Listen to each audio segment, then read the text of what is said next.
Why do we need a futures curriculum? I think it's really important to think about young people today and the world they're going into. What do we want our young people to leave school being able to do, to know, but also their personal qualities and their skills?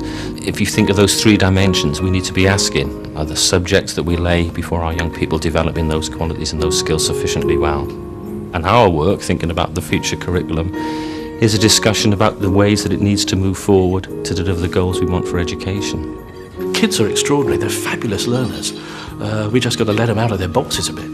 It's really important that a future curriculum harnesses technology for a whole range of reasons. If you think about making learning relevant to the lives of young people, relevant to the skills that employers need, technology clearly is at the heart of everything. It's very clear that when you really embrace new technology and you don't just bolt it onto what we used to do, but you say, wow, what could we do? When you do that, you get extraordinary results. My interest in technology, it helped me a lot to get a really good grade, so I would say that I use technology a lot when it comes to college. An important theme when we think about the future is we don't just think about the school as a building with learning taking place within that single building. Learning can take place outside the school, in the local communities. It can take place with other schools collaborating across the country, and in fact increasingly it can take place in collaboration with schools around the world. We go abroad somewhere, we'd always have our laptops with us. I went back home to Bangladesh about a year ago, and I took my laptop with me just to do some general work. I think the days have gone of when a school's open from 9 o'clock at morning till 3:30 in the afternoon.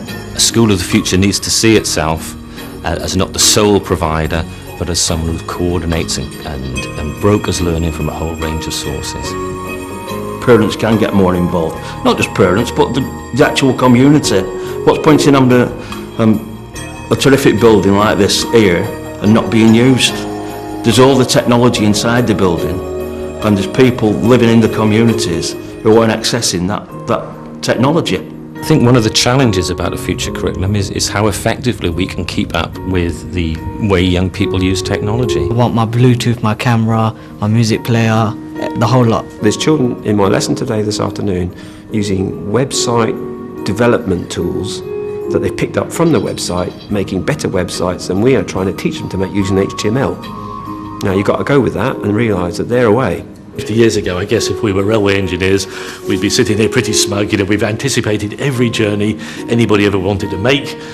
We've standardised the track, everything joins up, the timetable works. We've got a perfect system. But over there, people had discovered cars and they thought, these are pretty cool. And they were buying cars. Railway engineers were saying, why would you ever buy a car when we've designed the perfect system?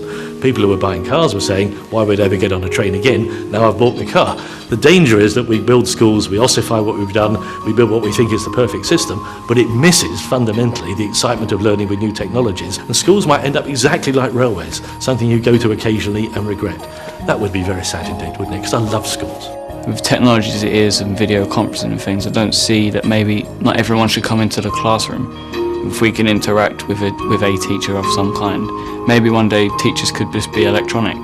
What we're trying to do here over the next few years is make home and school seamless, so children can go from school, they can connect to the school intranet or the school network if they've got a suitable connection at home, and actually carry on with their work as though they were sitting in school. You think where we are now, think where we were 10 years ago, and if you think that's quick, think where we're going to be in 10 years' time, and I think then it gets hugely exciting, doesn't it?